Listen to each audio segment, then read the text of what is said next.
Welcome, Pewter Report readers, viewers, and listeners to a brand new edition of the Pewter Report podcast, brought to you by our friends over at Briar-Greaves Insurance.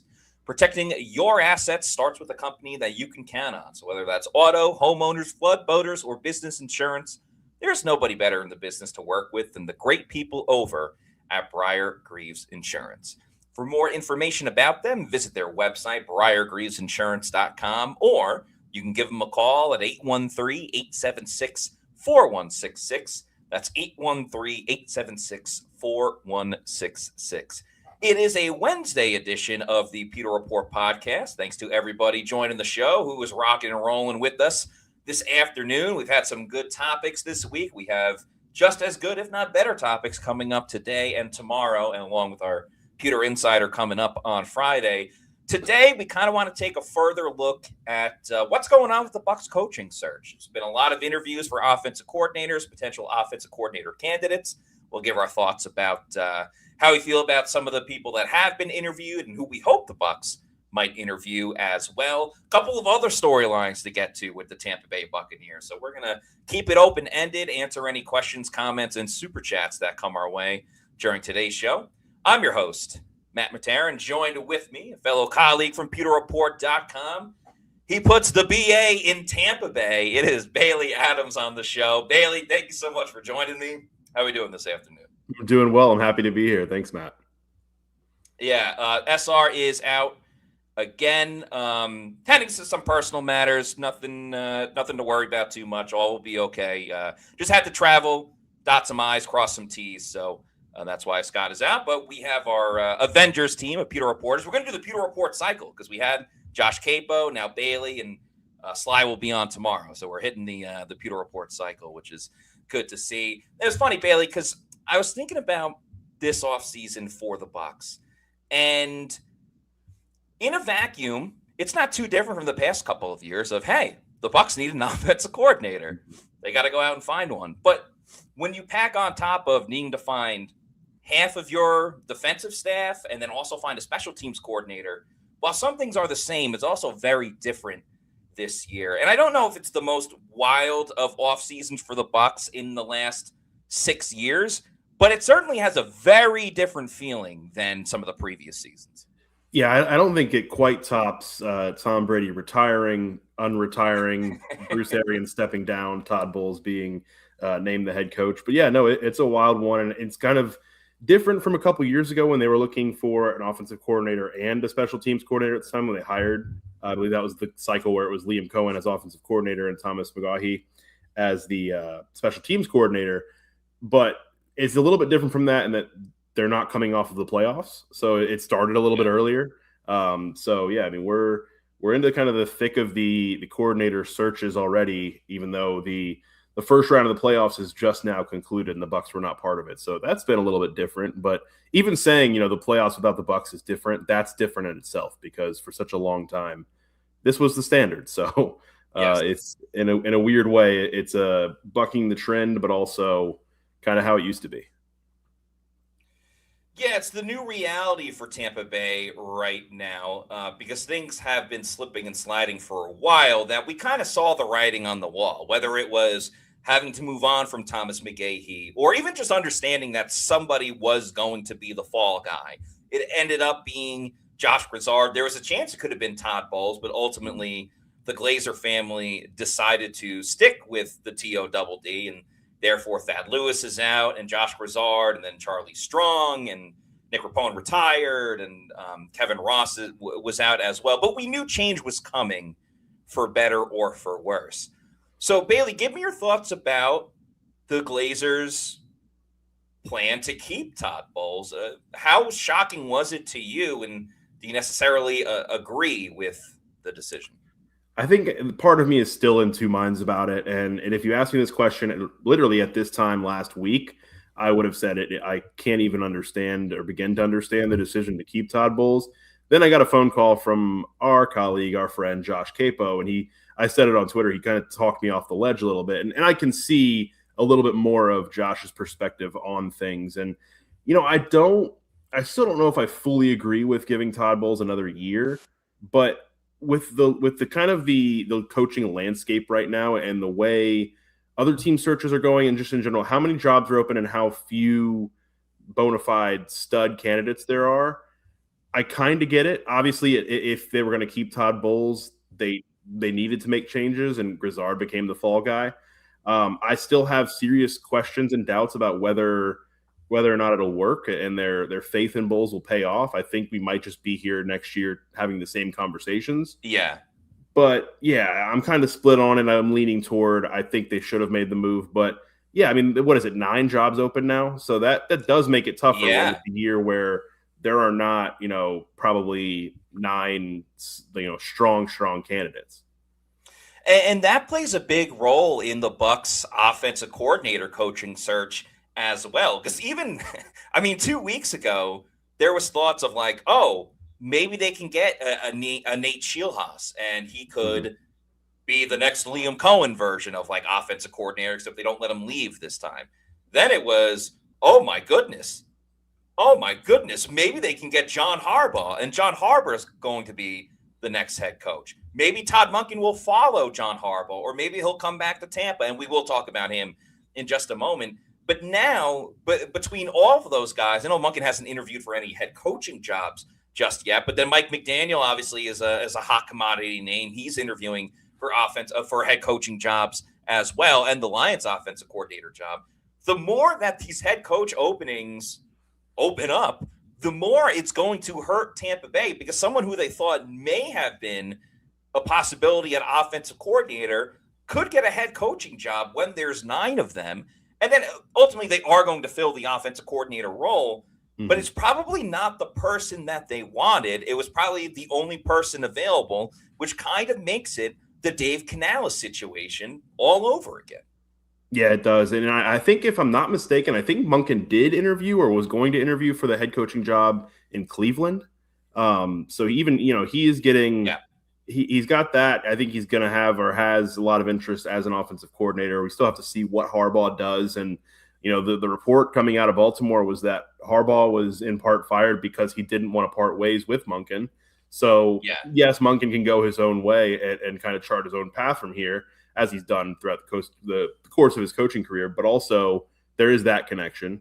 And now you're seeing, Mike Tomlin stepping down. So that's another job that opens up. And I think just today they requested to interview Nate Shieldhouse, who is with the Rams. So that's another, there are teams circling and trying to maybe get ahead of things with him because he's such a hot young name. They are maybe just jumping straight to, hey, he's going to be a head coach, before he even becomes an offensive coordinator. And then, Philly fires Kevin Patullo, so they're looking for an offensive coordinator now. And, despite what all went down this year, I think that's going to be a hot opening. So, yeah, there's a lot of moving parts right now. And I did have, I think one of the initial things I said when Grizzard was fired, and obviously the Bucs weren't in the playoffs, I was saying, well, maybe we won't have to be covering the Senior Bowl this year and the offensive coordinator search. Like, maybe the coordinator search will be wrapped up by then. Now I'm starting to kind of second guess myself. I know we still got 2 weeks till we go to Mobile, but this thing could drag a little bit depending on what else happens elsewhere. Dude, we're going to be in Indy talking about who the Bucs are going to hire as offensive coordinator, let alone what's going on in Mobile, Alabama. And yes, Pewter Report will be there for the Senior Bowl in a couple of weeks. Very excited about it. Another name, Chris Shula, as well, coming from the Rams, their defensive coordinator. He's interviewing with Pittsburgh as well for their head coaching opportunity. And to your point about the Eagles, too, the Eagles are right on pace for what they did. They made it to the Super Bowl a couple of seasons ago and lost. Then the Bucs smoked. All their coordinators left, because that's what happens when you're a really good team and you reach the Super Bowl. Then the Bucs smoked them in the postseason 3 years ago. Then they regrouped with new coordinators, won the Super Bowl. Those coordinators left, and then they had a first-round exit once again. So, the Eagles are right on pace to just go back to the Super Bowl next season, and that might be a prop bet for me going into next year. But we'll worry about that when that season comes along. But, yeah, the Eagles opening, to me, like if I'm an offensive coordinator, if I'm Mike McDaniel, or really anyone interviewing for that job, if I were to ask you right now, because Washington, they got a new offensive coordinator, so they're off the board. But Detroit, Tampa Bay, and the Eagles, I'm probably going Eagles 1 based on the division they're in, Lions 2, and Bucs 3. But how do you see it? I think I'd align with that. I think that's a good point about the division they're in because the Eagles are still the top ones in the division. And I know, things change year to year. I think there's some hope depending on the head coaching hire with the Giants, but there's hope for Washington that Jaden Daniels comes back healthy and they kind of get back to where they were 2 years ago, or last year. And then Dallas, we'll see with Dallas. You never really know what's going to happen with them. But I think and Philly's got so much talent on offense. Like you're walking into a situation where you've got a good offensive line. You've got Jalen Hurts, who won the Super Bowl MVP last year. You've got Saquon Barkley. Even if something happens with AJ Brown, I don't know what that situation is going to turn into. But you've got Devontae Smith. You've got a good group there. And then I think the Lions situation speaks for itself. And when you're matching up personnel, the Bucs are right up there with them, I'd say. They've got a really good offensive line. They've got Baker. They've got Bucky Irving. They've got a really good group of receivers. But it's just kind of about the situation you're walking into with Todd Bowles kind of, and I'd say being on the hot seat, and you're not sure what the job security is like. When you look at Dan Campbell, you look at Nick Sirianni, those are a lot more stable situations. So that's why I think the Bucs probably finished, in third on that, that ranking of those three. But talent-wise, like it's an attractive, group to work with. So, I think they should be able to find someone, but it might be one of those things where you got to wait till dominoes fall elsewhere. We saw it 2 years ago with Todd Monkin. He interviewed, and then he also interviewed with Baltimore, and he thought, okay, well, I don't really know who my quarterback's going to be in Tampa. I don't know how secure Bowles is. Why don't I go work with John Harbaugh, who's been there at this time for 15, 16 years, and Lamar Jackson? So, I think we could be in for a, waiting for other dominoes to fall, and then seeing, where the chips fall from there for the Bucs. Yeah, you make a great point. Like the Bucs do have a ton of weapons where even if they're third on that list between the Eagles, Lions, and Bucs, it's still a really good situation to be in for Tampa Bay. But what kind of knocks them the most is that Bowles is going to be on the hot seat, and you could just be one and done, even if you are having a good year offensively. Now, the flip side of that, or the counterpoint, would be, well, if I'm doing such a great job and offensive coordinator and running the offense, maybe I should be the next head coach. And then a great point by John V23 on X, who says, Chargers also, that's right. They just recently fired their offensive coordinator. It's tough to keep up with every single move that's being made around the NFL when it doesn't impact the Bucs. So, that's a big one as well, because you get to work with, Justin Herbert, the greatest hypothetical quarterback in NFL history. He's never lost a hypothetical, but that would be a good job to have regardless. Obviously, the Chargers just need to fix their offensive line up a good amount. And, of course, you got, again, stability with Jim Harbaugh there. He's going to be there for quite a while and just has a decorated resume of winning games over and over and over. But getting back to Bowles, we have a super chat from Mark Fisher. Thank you so much, Mark Fisher, for the $4.99, who says, with Bowles staying and with no new defensive coordinator, how much does this matter if the defensive scheme remains the same? I'm a fan, but have so little enthusiasm. This is a good question and an interesting one as well, because it feels like Bowles didn't want to fire anybody on the defensive side. He had to save his own job. And what I mean by that is he couldn't go into this meeting with the Glazers and be like, well, things didn't go our way, but man, if we just run it back one more time, we got him where we want him, like in the division, in the conference. No, Bowles had to come in with a plan of, I'm going to let go of Josh Broussard and I'm going to make changes X, Y, Z on the defensive side. If Todd Bowles could have got away with just moving on from Charlie Strong, I totally believe if he said, hey, Glazers, I'm just going to let go of Charlie Strong and that's it, and the Glazers agreed to that, he'd be like, yes, I get to keep everyone else. But again, that was not a reality. He had to let go of Nick Rapone. Nick Rapone decided to retire. He had to let go of Kevin Ross. I mean, we're in this weird situation of why not just wipe the slate clean with the defensive coaching staff? Like, why are you doing this half measure of getting rid of some of the guys, but not all of the guys. And there's a case to be made. I know Mike Caldwell, all these guys, except for George Edwards, were here when they won the Super Bowl. Mike Caldwell was the inside linebackers coach. Larry Foote was the outside linebackers coach. But there's a case to be made right now, or at least looking at the 2025 season going into 2026. The two biggest issues on the Bucs defensive side is inside linebacker and outside linebacker. So you keep those guys, and now Bowles is going to continue calling the plays. I thought maybe if there was a world where Bowles is the walk-around head coach and then someone comes in, maybe Bowles would be okay with running a different scheme. But if he's calling the plays, I don't see how this defense is going to be drastically different. It's not going to go from a 3-4 to a 4-3. There could be kind of in-game tweaks, but if Bowles is calling the plays, then I don't know how much different it's really going to get. Yeah, I think what it tells me to an extent is they think some of it, or they know that some of it is it's personnel, and they think, okay, we can make these picks here, we can sign these guys here. And I'm curious to know, I know I don't think we get to talk to Todd until Indy, right?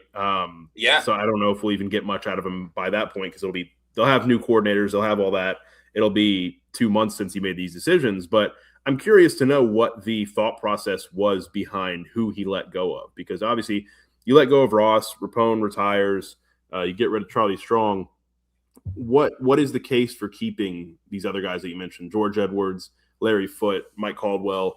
Is it because you think those issues at those positions are personnel related? Like, you think, okay, we just need younger, faster, more athletic linebackers. We need that alpha pass rusher. It's not the coaching, it's the personnel. But as for corners and safeties, like, we got the guys there. They're just not being coached right. That's kind of how it feels. But yeah, I mean, the point too about Todd Bowles potentially being a walk-around coach, like, I thought about that too, just because this defense needs a shakeup, and I don't know how you just run it back with him calling plays with the same scheme. But I made that point when they decided to keep him, that if they're going to keep him and he's going to bring in a coordinator and they're going to call the plays and he's a walk-around coach, like, he hasn't been very good at the game day, like, walk-around coaching responsibilities. Yeah. So I'm like, at that point, what's the value? Like, you're keeping Todd Bowles on because, yes, he's a good leader, and I'll give him that. He's kept this team together through some ups and downs over the years. But the clock management has still been an issue. He kind of went away from with Zach Beislein, like, he seemed to go away from those decisions late in the year and got conservative again. So yeah, I don't know. I think there's a case to be made that if he was going to stay at all, he probably should still be calling the plays. But I don't know. It goes back to me thinking, like, I don't know if there's that much of a case for him to stay anyway. So it's all a mess.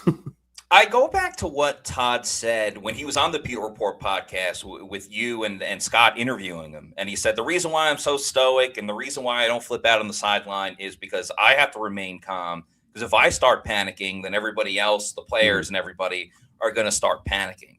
But it's not even really a theory. It's just like my thought is, I think Bowles internally was panicking. Like, he might not be out loud being like, I'm freaking out, man, I'm freaking out. But I think on the inside, he was like, oh, my God, I'm freaking out. Oh, my God, like, Baker can't throw another interception. We have the ball with 1:51 to go. We have momentum after an interception. We cannot throw the ball. We cannot give this back. Run it. And please, Chase McLaughlin, hit a field goal in the rain from 50-plus yards out, from 52 or however long it was. And it's like, okay, maybe externally you're not freaking out, but if you're internally freaking out, that doesn't help the team either. And I think that was so apparent at the end of the year, whether it was spam the run button 30 times against Carolina so that everybody in the locker room the next couple of days, Josh Broussard, the stats say if you run it 30 times against Carolina, they only have 2 wins. Baker Mayfield, the stats say if you run it 30 times. Tristan Wirfs said it in the locker room as well. Talking points went out. Yes, Bowles' imprint was all over the game at Carolina, the game at home versus Carolina, and Miami as well. So, for as much as he did rely on Zach Beislein, because I thought he did a great job with time management pretty much up until the bye week, and that just went out the window, whether it was to save his own job. But there was a clear, drastic night and day outlook of this team just from a clock management standpoint, and I think Bowles was a big culprit because of it. Well, look at week 18. Like you mentioned, they get the ball back with 151 in the half. And not only do they not throw the ball and try to get a touchdown there, they do opt to run it, which, okay, fine. It's raining. Even if that's the decision, they still ran the ball, and then they let, I think it was like 50 or maybe a minute go off the clock they had 3 timeouts. So it was the clock management fiasco of the year almost, where they had 3 timeouts. So even if you want to stay on the ground there, run the ball, call timeout, run the ball, call timeout. Like, it was just a bizarre decision, and it felt so conservative, like he was turtling up because we can't make a mistake. We can't make a mistake. I got to trust my defense, which is what he kind of resorts to, when things are going poorly. And especially this year, that's not something you could really do with a lot of confidence because this defense was not good. It worked out that day, that night, even though it probably shouldn't have. But it just, I think the process there made no sense. And that's where I have serious doubts of the idea of, like, okay, well, if he's going to give up play calling and be a walk-around coach, like, is he going to get better there? Is he going to listen to the guy he hired specifically for that purpose? I don't know. And yes, it felt like they won that game in spite of Bowles' decision making. And this is coming off of a team that had lost 4 games in a row and needed to win at all costs and still didn't get in. And, they almost lost 8 of 9 because of it. So it wasn't good no matter how you look at it coming down the stretch. By the way, need to give a shout out to Raynard Chamberlain. Thank you so much for becoming a Pewter Report YouTube channel member. I actually became a YouTube channel member a little over an hour before the podcast started. So thank you so much for your support, and welcome to Pewter Report TV. And we have an OG, Shaggy, who has been a Pewter Report YouTube channel member for 17 months now. Says, any chance of the Glazers' hands being forced to get rid of Bowles because no one wants the job or the jobs?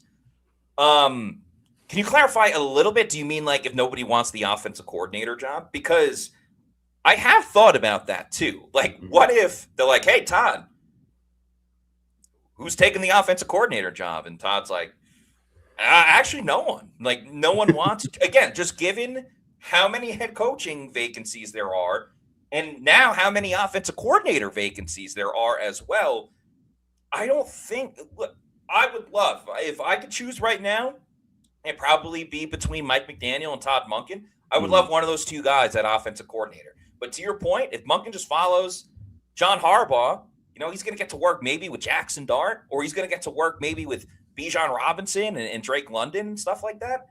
I don't know. That seems way more appealing than what's going on in Tampa Bay from is Todd Bowles done after this year type of standpoint. What if Monkin gets a head coaching job? What if Mike McDaniel gets a head coaching job as well? The problem is, if you decide to fire Todd Bowles, you have to do it like now before the other head coaching hirings start to begin. That's why I don't necessarily see their hands being forced on that. I think, for one, it's one of those things that I know we've talked about for weeks now about firing John Gruden 19 days after the 2008 season and all that. So the Glazers do things a little differently and a little wildly sometimes. But I think in that situation, obviously they fired him. They promoted Raheem Morris. And there's nobody on this staff right now that you're going to look at and say, well, yeah, if we're going to fire Todd Bowles because nobody wants the offensive coordinator job, we're going to hand the head coaching job to this guy. And then I think you're going to run into the same problem and be like, well, who's this guy coaching the Bucs now? And why should I go be his offensive coordinator? That's one reason. And I think just the Dave Canales situation was fairly similar. And they got to 10 candidates. Like, they interviewed 10 guys before they ended up giving the job to Dave Canales. So I think this, if no one wants it right now, I think this search is just going to continue and continue until they finally find, it's probably going to end up being either an unproven coach that just wants to be a play caller for the first time and wants to get his feet wet doing that, or it's going to be some kind of retread that just wants to get back in the game, wants to call plays. It could go for a long time is what I'm saying. So I don't think their hand gets forced by that, because I don't know that it necessarily happens that way. But it is. I mean, it's an interesting thought because there's a lot of different ways to look at this opening, and a lot of them are unfavorable. Some of them can be, as Josh taught me last week, some of them can be a little more favorable. But yeah, it's a complicated situation right now in Tampa. Yeah, I think it's going to be an arduous process, not just because the Bucs need to find someone, but it is the domino effect of if McDaniel doesn't get this head coaching job, if Shieldhouse doesn't get this head coaching job, like what's their plan B, C, D, and down the line it goes for those candidates. And then, of course, they will have in the back of their pocket, well, I could always just, go to Tampa as an offensive coordinator. I could go to Philadelphia or whatever the case may be. So, yeah, I don't think this is going to be done anytime soon. And now, as I say that out loud, they're probably going to hire someone on Friday or whatever the case may be. But we definitely will be paying attention to all of it, as we have already. So let's get into a couple of the announcements in terms of who the Bucs have been looking at with offensive coordinator. The first person they interviewed in this whole process was Brian Callahan, who was the former head coach of the Tennessee Titans. Also was a play caller for them. He went 3-14 in 2024, but that was a tank season as they moved on from Mike Vrabel and they wanted the number 1 pick. So they did get the number 1 pick, Cam Ward. Only got into 6 games though. Went 1-5. Then the Titans decided to let him go. But the big reason why he's getting interviewed for offensive coordinator is not necessarily what he did with the Titans, but more of what he did when he was with the Cincinnati Bengals. He worked with Zach Taylor as the offensive coordinator with the Bengals from 2019 to 2023. They obviously have a pretty good quarterback that Bailey's familiar with Joe Burrow. Got the Bengals to the Super Bowl in the 2021 season where they fell to the Rams, and the Rams became the second team in NFL history to win a Super Bowl in their home stadium. Of course, the Bucs were able to do that first. Another big name to pay attention to as well, Zach Robinson met with Tampa Bay. He was the offensive coordinator with the Falcons for the past couple of seasons, and the numbers don't look great, and that's obviously why he's not with the Falcons anymore, of course, with letting Raheem Morris go as well. But part of me feels like he never totally got I shouldn't say a fair shake, but you had Kirk Cousins coming off the Achilles injury. It just did not work well with Kirk Cousins. They bench him. Michael Penix Jr. comes in at the end of the year, but this season was supposed to be like the first full year with him as quarterback, and he's kind of one-dimensional in terms of he just can't take snaps under center, which is a major red flag in the NFL. But he ends up getting injured as well, so then you're back to the Kirk Cousins situation. But the read up on him was 2 years in Atlanta. They had the 13th ranked offensive points per game in 2024. They dropped down to 24th ranked with 20.8 in 2025. He does come from the Sean McVay tree, spending time with the Rams. So, of course, that's another reason why the Bucs would be interested in him. And he was the quarterback's coach with the Rams when Baker Mayfield was there as well. Some other candidates that we can just kind of go through quickly. Israel Wolfork was the Cardinals quarterback's coach. Did a solid job with Jacoby Brissett this year, despite all the injuries going on. Obviously, he kind of planned on working with Kyler Murray, but he was injured a lot. And then David Shaw was the Lions pass game coordinator, made his bones as Stanford's head coach back in the day, and was way more successful than just with Andrew Luck. Like, they won more games at Stanford also after Andrew Luck graduated as well, and has spent some time in the NFL before. It's not like it's his first year in the NFL. And Mike Kafka as well. He was the Giants' interim head coach after they fired Brian Daboll, and was their play caller as well. So those are some of the names. We'll talk about Todd Monkin in just a moment, but any thoughts about some of the guys we already mentioned, Bailey? I'm out on most of them. I don't know, like the one that they started with Brian Callahan. That's AC/DC. Bales. Was that also? But was Brian Johnson also the former Eagles one? They interviewed him 2 cycles ago, I think. It might have been, yeah. But anyway, Brian Callahan. I don't know. It's what he did in Cincinnati. Like, he didn't call plays there. He did work on, obviously, like play design, game planning, that stuff with Zach Taylor, but Zach Taylor calls the plays. So this was like a weird situation where he goes to Tennessee as the head coach, and if that's his first time really calling plays, and he's also first time head coach. So It didn't work out, obviously. That's, I believe, his only real play calling experience, and he didn't have a lot to work with, granted. So I don't really even know how to judge his time in Tennessee. Um, Other than that, I mean, Zach Robinson is an interesting one because of the quarterback situation where he was the hot name a couple cycles ago. The Bucs were Yeah. going to interview him at the time, and then I think he took the job in Atlanta under Raheem Morris before even interviewing in Tampa. Um, I don't know. I wouldn't say I've watched enough Falcons football to know the ins and outs of everything that went wrong on that offense, because I think there's a really strong argument to be made that not he, but the offense itself is the reason why Raheem Morris got fired, because Raheem Yeah. Morris in that defense this year, they did a lot of really good things. And Balling, when especially at he the got end of the year. yes, Sorry not to cut you off. no, you're good. And when he got fired, I was a little surprised. I was like, I kind of thought he deserved another year, but I think the shortcomings on offense, I think were probably too much for them. And I think a lot of that comes down to, yeah, like you said, they go into last year with Kirk Cousins, doesn't really work out. They're paying him tons and tons of money. They also spend a first round pick on a quarterback, despite that. Mm. And then it's just interesting how those seasons went, because Cousins plays the majority of the season, gets benched for Penix. Then it's the reverse of it this year, where Penix gets injured into the season, and then it comes Cousins. So there was no real – I don't want to say there's no plan, but it felt like there was no plan, no consistency, and was not really put in a good spot there. So out of that group, I guess Zach Robinson is the one that I'd probably be most favorable toward. But I do think, as we're going to get onto here in a bit, like I think Todd Monkin and, as you mentioned earlier, Mike McDaniel, like those are the two, like probably interchangeably at the top of my wish list. Now, whether either of them wants to come to Tampa Bay in this situation, that remains to be seen. But at least they've gotten an interview with Todd Monkin. Yeah, I'm with you in terms of not too many of these guys interest me. Callahan, I have no interest in. Wolfork from the Cardinals, I don't have much interest in. Zach Robinson, I actually am a little more intrigued. I think you make good points about, hey, the offense is a reason why Raheem Morris isn't there. It's also crazy to think, right? Out of the 4 NFC South teams, 3 of them ended on a positive note. I know the Saints lost their last game of the season, but if you look at the last month of the year, definitely a positive note, and they find their quarterback in Tyler Shuck.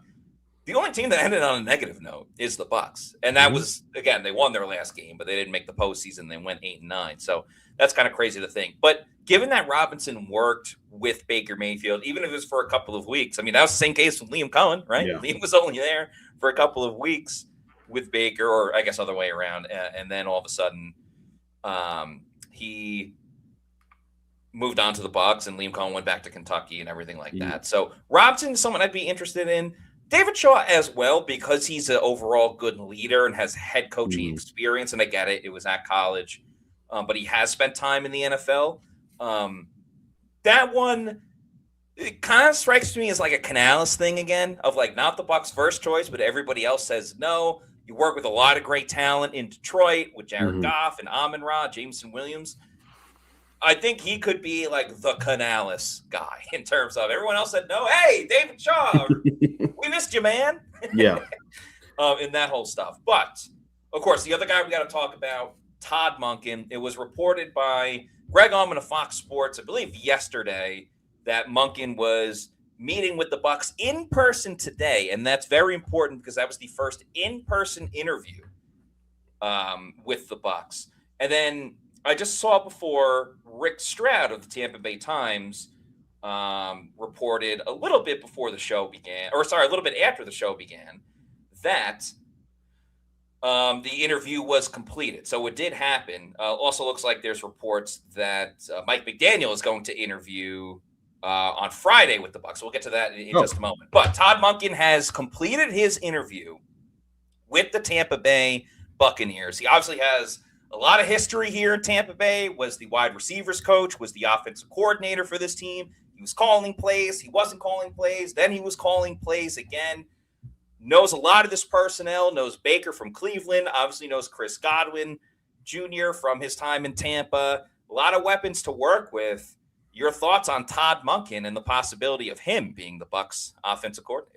Yeah, I like it a lot, and I think, I mean, a lot of people have pitched him, and I know Scott had pitched him, I think, a couple of years ago when he actually did interview and ultimately chose Baltimore.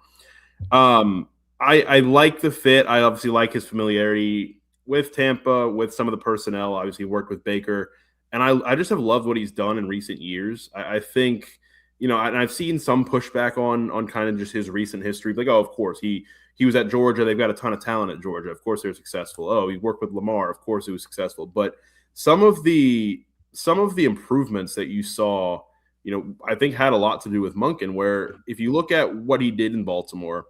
Just before he got there, Lamar had a kind of injury issues in 2022, but in the 12 games he played, completed 62% of his passes, had 17 touchdowns to 7 interceptions. Monken gets there, and you see his completion percentage jump up by 5%.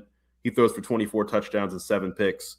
And then last year, or 2024, I guess you'd say, very strong case to be the MVP. I know Josh Allen won it, but there was some controversy there because I think Lamar also had a very strong case. It was the best season of Lamar's career.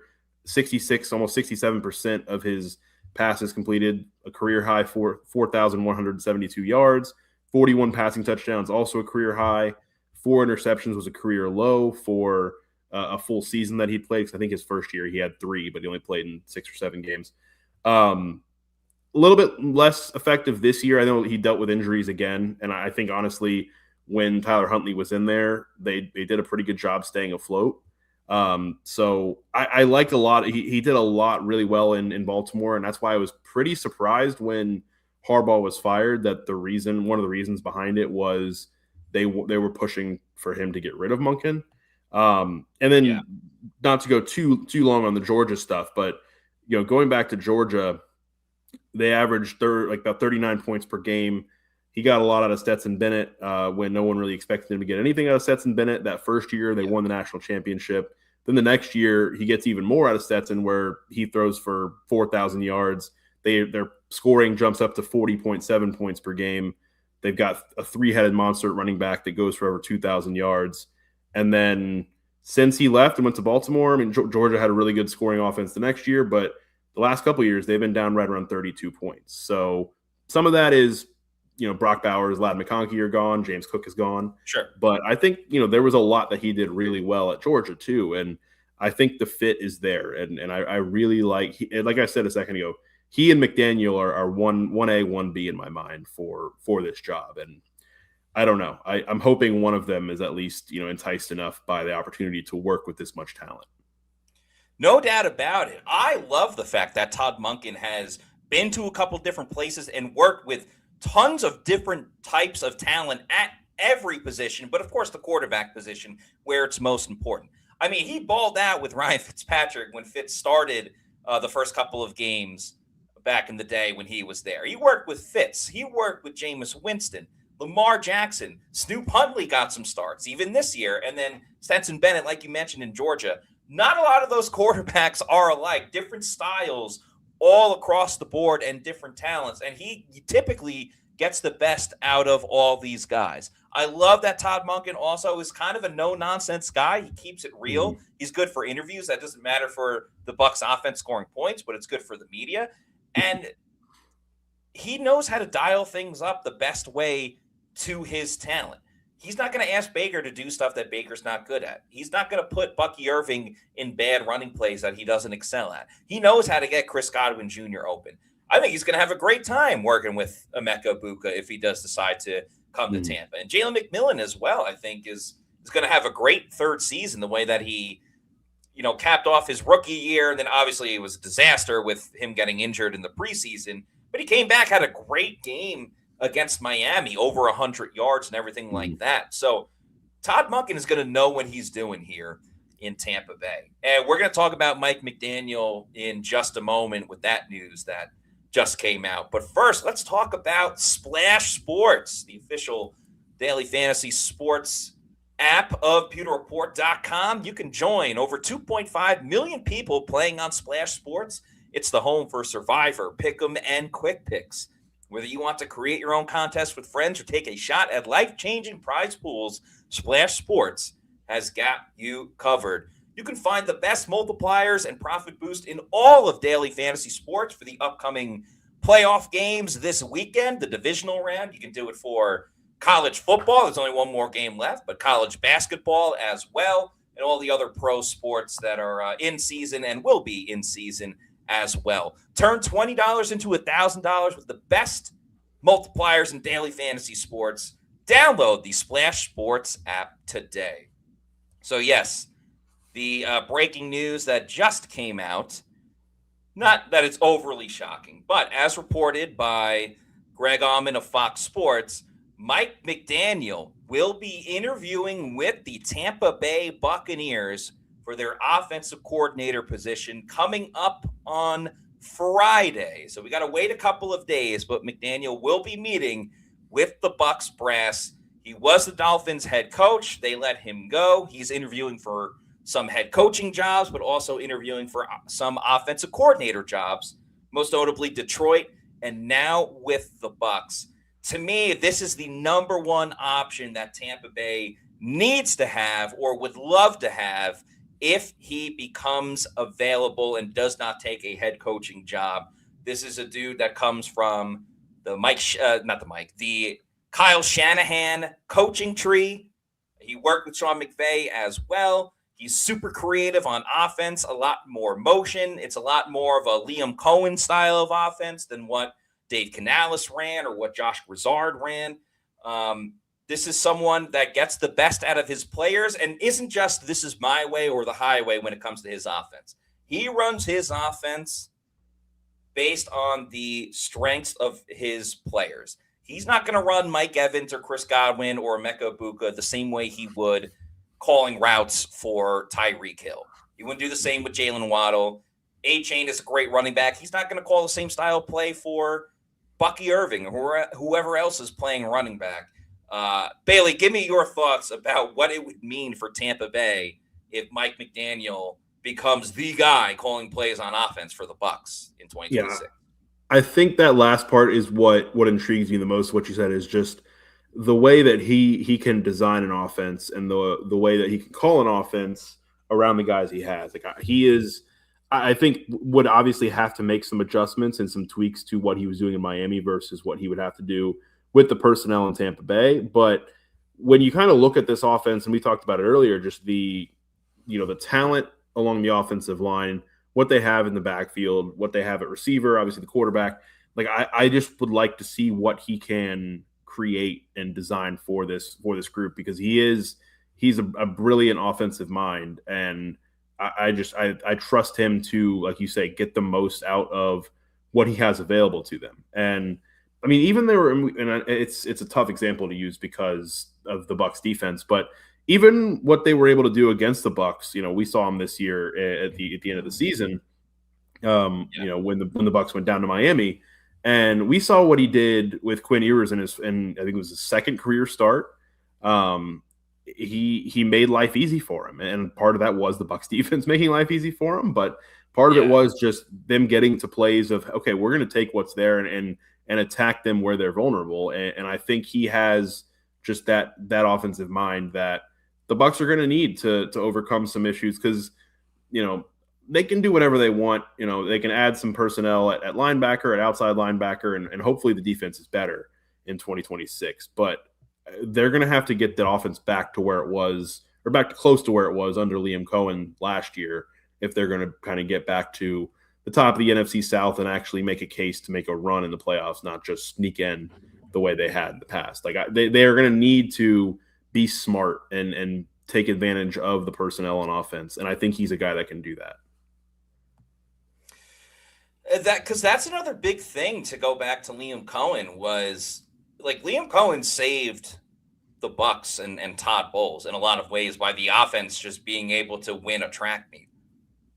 They did not have that last season. The Bucs could not win track meets. Their offense could not save what the defense was doing. So that's definitely something that hopefully Mike McDaniel could be able to do. And yes, he did look pretty good against the Bucs defense, but the Bucs defense made everybody look good this this most recent season that went on. So I don't know, it'll be a fun one. Obviously, from a media standpoint, it'll be very exciting because he's good for clips. I'll be honest, good for social media interaction, stuff like that. He's an eccentric guy. He's also Yeah, he's a really smart offensive play caller. Friends with the comedian Dan Soder as well, so that'd be cool if Dan Soder shows up to training camp here or there. But Bailey, also want to get your thoughts real quick.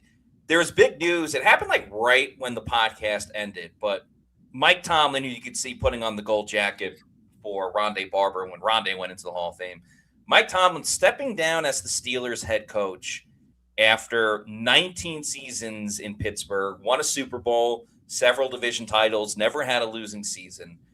We talked a little bit at the beginning of the show about how another head coaching vacancy hurts the Bucs because that's one more potential coordinator that becomes a head coach due to the opening. But I don't know. Do you see a lane, depending on what happens this year, depending on who they sign as coordinators and defensive coaches? Is there a world where Mike Tomlin, maybe doesn't coach this year, does media for a season, kind of takes a little bit of a break because we all know how stressful and long coaching can be? You think there's a world where, like, in a season from now, Todd Bowles is out and the Bucs are maybe looking to reunite with Mike Tomlin, given his history with this team? I wouldn't fully rule it out, knowing, obviously that, he has the ties here in Tampa. I believe, the Glazers have a good relationship with him.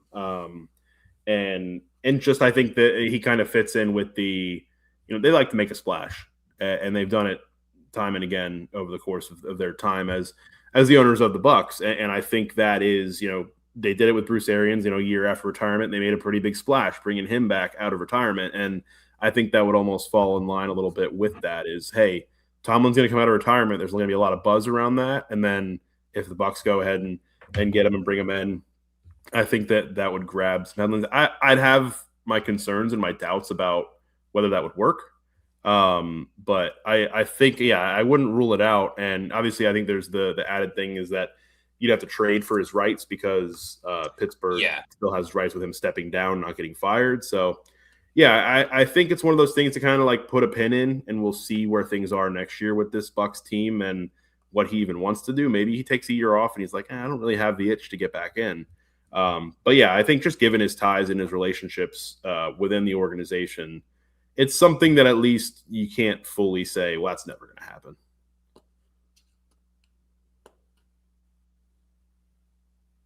Oh, sorry, you froze there for a second. But I absolutely agree in terms of the Bucs love to make a splash, whether it's Tom Brady, whether it was Bruce Arians, like you mentioned.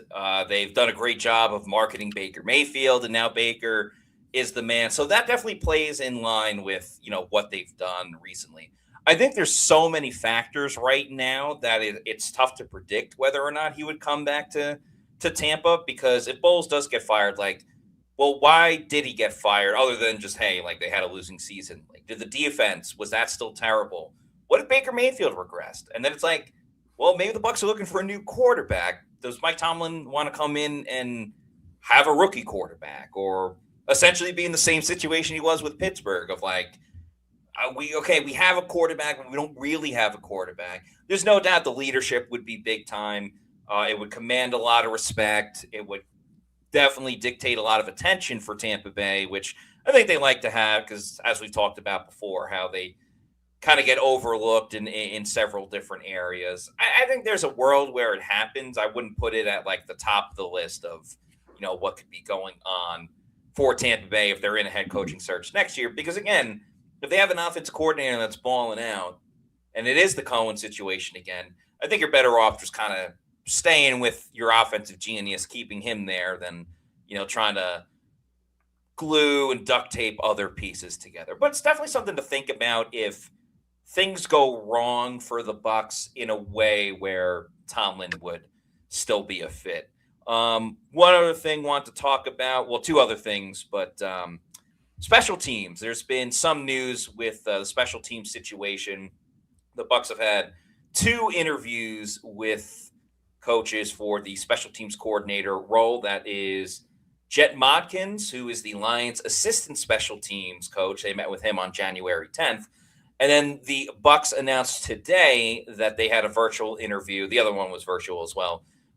This interview, who you see on the screen, that is Craig Aukerman. He is or was the Dolphins special teams coordinator. Pretty long history. Began at the college ranks, was a secondaries coach, and he was a linebackers coach, assistant special teams coordinator, worked his way up to the NFL, spent some time with the Jaguars as a secondaries coach, and he became the special teams coordinator for the Chargers, I believe, in 2016. Then he was an assistant special teams coordinator for the Titans in 2017. He was the Titans special teams coordinator from 2018 to 2023. Had a 3-time Pro Bowl punter in Brett Kern. Also had a long snapper that was a Pro Bowler for one season. He got fired in December at the end of 2023 because there was just a complete mishap by the Titans in a game where they had 2 punts blocked, and their punter, Ryan Stonehouse, was injured for the rest of the season because of one of the blocks that happened. He was out of football in 2024 and then became the Dolphins special teams coordinator, where they had pretty good stats, wasn't overly fantastic, way better than the Bucs in every special teams category, and of course was on the Bucs' radar because they blocked a kick by Chase McLaughlin, and they also had a big return in the second half on a kickoff that essentially got the Dolphins into field goal range, and the Bucs lost 20-17, so those 3 points were very important. And then also why this name comes to mind, because Craig Aukerman sounds like it would be a name where if Fox Sports' Greg Auman decided to, or if he had to flee the country and change his identity, but want to keep his name similar to his name Greg Auman, he would probably go with Craig Aukerman. So that's why that name certainly comes to mind. Maybe an evil twin as well, like Greg Auman with a mustache or something. Like anything Greg tweets negatively. No, that wasn't Greg Auman. That was Craig Aukerman. This could get confusing. It could get really confusing. Yeah, for sure. Okay, so we got one more bit of news to talk about, which took social media by storm until some of this coaching news came out. But first, we got to talk about walk-ons, which is a fantastic place to get some food and drinks. There are 3 walk-ons in the Tampa Bay area, one in Wesley Chapel, one in Midtown Tampa, and another in Lakeland. They have the best happy hour deals around, pretty much one every single day of the week. You can still go today, because today is Wednesday, from 3 to 6, so you have about an hour after the show ends, or 9 p.m. till close. Awesome happy hour deals, fantastic appetizers, and a gigantic drink selection as well. They have everything for you. So eat like a winner and drink like a champ over at Walk-Ons. So, big podcast the other day starring Rashad White, the still technically current Tampa Bay Buccaneer, but is going to hit free agency in March. We got to give a big shout out to the Loose Cannons podcast that had Rashad White on. Got his thoughts about what happened last season and, just his time with Tampa Bay. They hit on a number of different topics. But one of the big ones that went viral was Rashad White talking about Todd Bowles. And I appreciate Rashad began this statement with, "You can clip this." So his words, not ours. But when talking about Todd Bowles, said, "I do feel like Coach Bowles. I do think it would be easier on him. I do think he should let somebody else call the defense and he just be a head coach. I feel like he'd probably be better off by doing that so he can just focus on really just the head coaching job and just trust that he has the right defensive staff and things like that." He also went on to say, when reacting to the defensive coaching staff firings, says, "Obviously, I'm not an executive on none of this. I just think if you get rid of a lot of the staff, you kind of should just go ahead, and I'm not wishing for nobody's job to get taken, but just get a new everything. But I do understand where they're talking about the Glazers and where he's talking about the Bulls are coming from in the aspect of, yeah, another year won't be bad. We won't be bad. I guess a chance just to see. Obviously, we know what it is, and everybody knows what it is with this year and what's going on with him, and go from there. Get a new staff, so hopefully he can hire the right guys, which is tough. But you try to do the best you can and just see if you can go from there. I think that's the biggest thing." to me, the biggest takeaway in all of this, and of course, Rashad White could say this because he's, 95% chance that he's leaving Tampa Bay in free agency. So he can let it fly. He's got nothing to lose. He's not going to be in that locker room next season.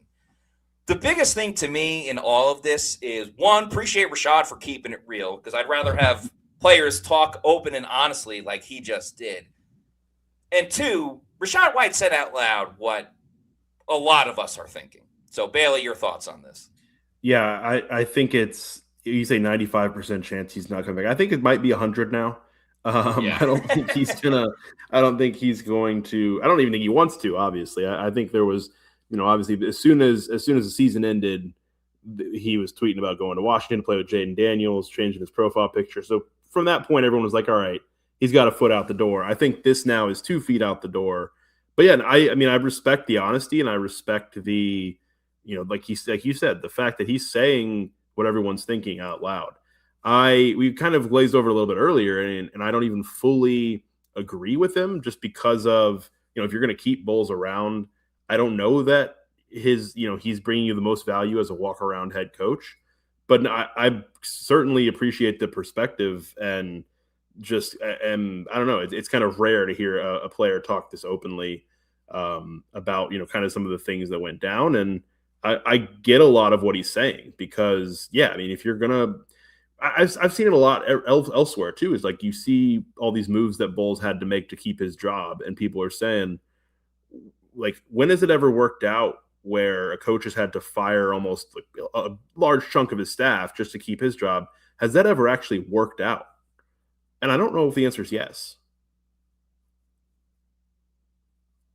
Yeah, I don't think so.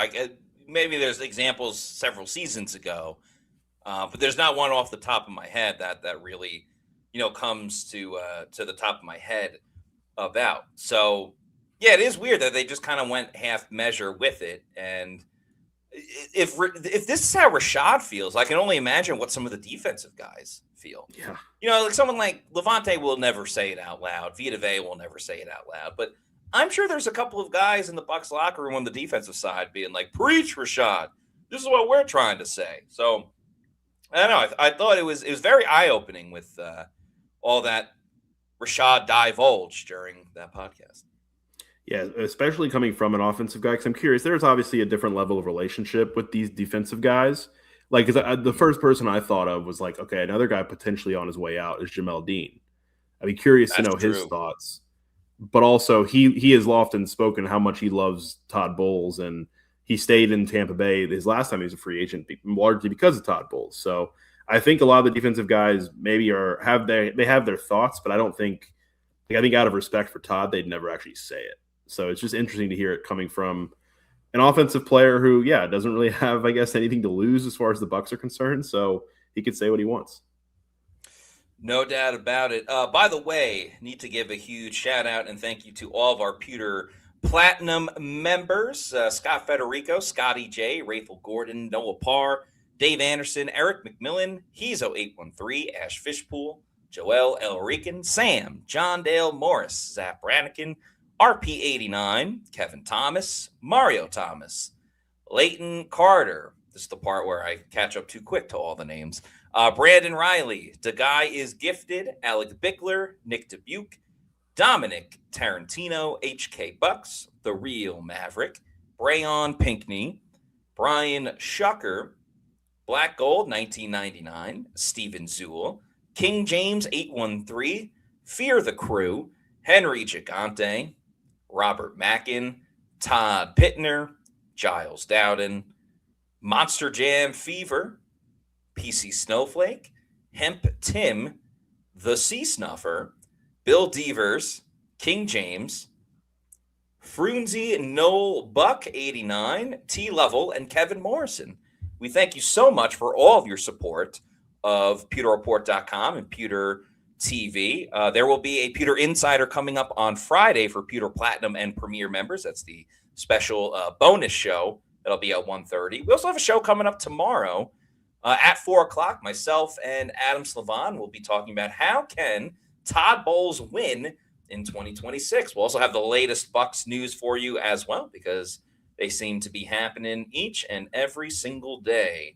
Some last comments before we get out of here. Vancouver Island Drone says, why would McDaniel come here of all his choices? I think it's good for him to have in his back pocket of, if he's not getting a head coaching job, he's got to set himself up for something else. He can't just put all of his eggs in the head coaching basket. And what something that Greg Auman reported, not Craig Aukerman, what Greg Auman reported, yes, was that McDaniel will consider better offensive coordinator jobs over some maybe not so good head coaching jobs. For sure. So there is that. He's going to go somewhere that he can be successful and set himself up for success. So if that means taking an offensive coordinator job in Tampa with all this talent as maybe a springboard to where he's not going to be here next year, and maybe you have to do this offensive coordinator search all over again for the 6th year in a row, that's possible. But yeah, maybe he does that rather than going, I don't know, to the Raiders or something like that, where you're not really dealing with a whole lot of talent. I don't know if that was a good example because they're going to have the number 1 pick, but going to another team where you're not going to be successful, or you don't have as good of a chance to be successful. It's so true, though, because, I mean, at this point, I'd rather be the Bucs offensive coordinator than the Titans head coach. Mm-hmm. Like the Titans don't even have a top 2 pick. Now, obviously, the Raiders are looking for a quarterback, but now Dante Moore hasn't. He's going back to Oregon, so that likely means either the Jets trade out or they're not taking a quarterback with the 2 picks. So, yeah, in some cases, you're better off being an offensive coordinator than a head coach. A lot of thoughts about Mike McDaniel. That's why I wanted to bring him up. Irican says McDaniel's going to be a head coach. If he takes an offensive coordinator job, it'll be for the Lions or Eagles, not Tampa. That's certainly true, too. He's going to have some offers on the table. Chris Cole says they need some juice on both sides of the coaching staff. That is for sure. Irican also says Bucs should go hard for Nate Scheelhaas as offensive coordinator. Now, that would be interesting. Say it's kind of the same thing for Scheelhaas. It's like, I don't want to be a head coach of this team, but I do want to call plays. Mm-hmm. What if Tampa Bay, and this is a positive spin zone, this is a Greg Auman tweet, not a Craig Aukerman tweet. If it's positive for the Bucs, like if you're between Scheelhaas and McDaniel, like what do you do there? The young up-and-coming guy that could be the next Liam Cohen, or another dude that, maybe failed as a head coach, but certainly is a great offensive mind too. It's an interesting one to think about. Definitely. Corey Jones says McDaniels will really be perfect. He can be our new head coach next year. It's very possible. And What's Buckin says if McDaniel stays, he will be our head coach next season. So a lot of the predictions there for everybody. Just one last reminder. Again, we're going to have a show tomorrow at 4 p.m. How can Todd Bowles win in 2026? And then we'll have a Pewter Insider on Friday at 1:30 talking about the latest Bucs news as well. In the meantime, if you're not already doing so, please make sure you follow us on all of our social media on X, Facebook, and Instagram. We're at Pewter Report. And our YouTube channel is Pewter Report TV. So please like and subscribe. Leave a comment on this video who you want Tampa Bay to be for their next offensive coordinator. Who do you want Tampa Bay to hire as their next offensive coordinator? That's going to do it for us on today's show. For Bailey Adams, I'm Matt Matera saying thanks everyone for watching. And we'll see you soon for another edition of the Pewter Report podcast. Out. Out. And now that's how balls